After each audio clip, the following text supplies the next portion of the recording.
Hello, everybody. Welcome back to my channel. This is Tamur, and this is my channel, the Cloud Security Guy.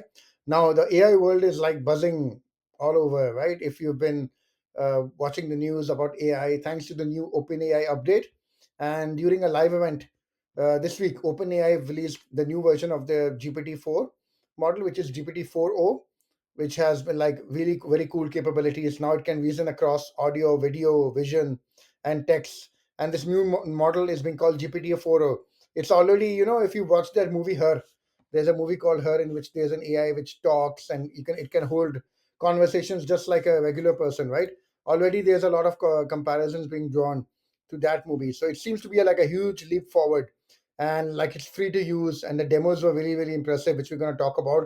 And in this video I want to talk about some of the security risks. So now, one of the most amazing things about this GPT-4o is it's going to be like they're going to make it free to use, which is pretty mind blowing, right? And if you've already seen the demo, you've seen just how impressive it is. And the paid version is going to have a lot of other features, but the fact that they've made their most advanced model free to use, that is pretty cool, and I think it's going to be a game changer when it comes to AI. But what I want to talk about in this video is like what are the cybersecurity risks which I see. GPT-4o, and a lot of people are talking about the new features, but being a security person, I can't help but think about the risks which come with every new technology leap which comes forward. If you're new to the channel, please do like and subscribe to this channel and share this video if you find it useful. So the first let's talk about some of the cool features which are there in GPT-4o. If you've seen the videos, one of the things I really like was the tutoring thing. So the demo shows Chat GPT-4o like it tutors a student by helping him solve a maths problem and guides him towards a solution. And it's so cool the way the AI explains the problem in such a natural way. It shows what the future of training and online learning is going to be. And my wife is a tutor, and she could not believe just how human sounding the entire session was. The other thing was like the real time translation. It does a pretty cool thing doing real time translation. We see it talk in English and Italian to two persons. And I've tried it out myself, and its capabilities are pretty impressive. So translators and the apps must already be nervous, they're going to lose jobs or AI is going to take over. And the other thing which I like the most, that was the favorite part of my demo, was how the team showed ChatGPT 4o helping like a visually impaired person, by a blind person, by describing his surroundings to him. And this is going to be a huge leap forward in helping people across the globe. I was really impressed by how naturally it described the surroundings and how human the interactions were. And this is like a great example of how AI is going to help humanity really like with their problems. And but the bad news, because that's what we want to talk about, right? As with every step that AI takes, there are going to be new risks that get introduced, and the new vision and voice capabilities.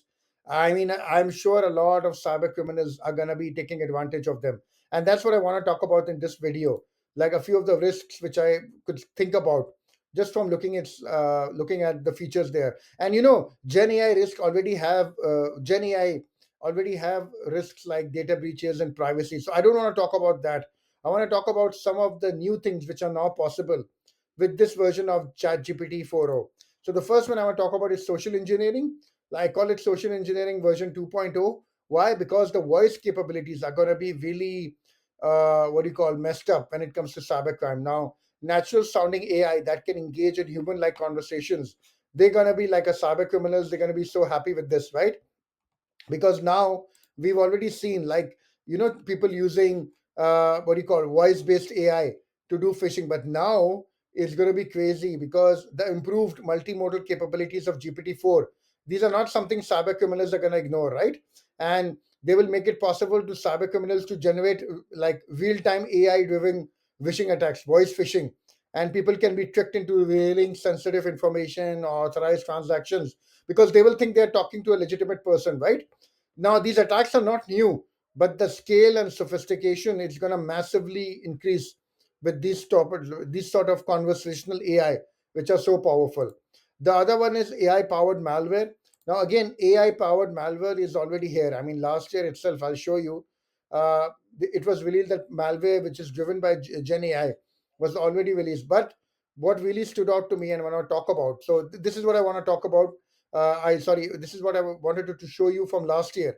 Already there was malware which was able to evade like the leading market EDR solutions. They didn't mention the name of the EDR, but they did mention it was like a market leading one. So you can guess which one it is.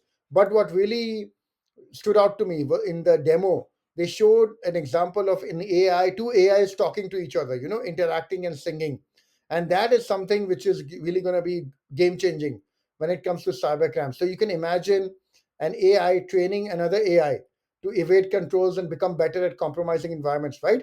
This interaction between the two models, it's quite possibly the future of what cybercrime is going to look like, as AI is going to be improving other AI. So an AI which goes out and it looks at the types of attacks which are happening and it keeps on training the AI. So you understand there is no human interaction here at all. Two AIs are talking to each other. The other AI is training it and making it better and better and better as time goes along. And you can imagine thus how dangerous this can be, right? The how we saw two AIs talking to each other. This is another major leap forward when it comes to cybercrime. Okay, moving on to the last part, which is multilingual exploits. And what am I talking about here? If you saw the demo, right, one of the most coolest things about the demo was the translation part. That ChatGPT-4o can now do real-time translations. It has the ability to do like real-time on the fly. It's translating between multiple languages, and that was really awesome to watch. It's like that movie Star Trek, right, where you have multiple people speaking in different languages, and they don't need to know the other person's language because there is an AI there which is translating in real time. So we had people speaking Italian, English, and it's translating between all of them. And this is something, believe me, cyber criminals are going to be taking advantage of, because now they will be able to switch between multiple languages and spread the blast radius of their social engineering attacks like phishing. And if you're not aware, like, so let's take an example of like employees in multinational companies, and they might not be vulnerable to social engineering in English, right? Because you gave them good training. But if the AI is able to detect what's their native language, maybe the guy speaks Spanish as his mother tongue, or maybe I don't know, Dutch or Chinese, and it starts speaking to them in their native tongue, their chances of getting social engineered is much higher, because there's an immediate, they feel like more comfortable talking to that person, right? And this is something which people will need to think about, that make sure that you are training them about multilingual exploits. Okay. And this is like, there have been studies done about this, right? That people who are maybe not so vulnerable in one language, but they might be vulnerable in their native tongue, and cyber criminals are going to be using this to like increase the scope of their social engineering attacks. So now it's not just English, right? They have the ability to change their social engineering attacks and their phishing attacks to multiple languages. So these were just a few of the, what do you call, attacks which I thought about and what can happen. Now it seems to be like a glimpse into the future, right? Every few months, as AI improves, we see new technologies coming in, and really companies must start adapting their cybersecurity systems and fighting AI with AI, because multimodal, multilingual AI is here. And now that you've seen what do you call, what the threat landscape is, and I'm sure in the coming months we're going to be seeing how these AIs work and what sort of attacks can happen. A few suggestions from my end, like, and the funny part is this might go out of date by next year, right? By next year or even this year, right? And of course, keep on working on your cybersecurity controls and keep on improving. But one thing which I would recommend is fight AI with AI. You're going to need to implement AI based security tools that can detect unusual patterns or behaviors which are indicating an AI powered social engineering attack or malware. And these are going to come out. So fight AI with AI, because you cannot disregard AI here, as both are like a good security tool and a cybercrime tool. And of course, your what do you call, awareness and trainings. You need to make sure that you need to update staff about what are the new types of attacks which are coming in. Talk to them about these AI powered attacks, deepfakes, language specific attacks which are happening, so that they understand that the threat landscape is changing. So this was like a short video, and I wanted to just go through what are the new types of attacks which are coming in, and ChatGPT-4, what are my predictions.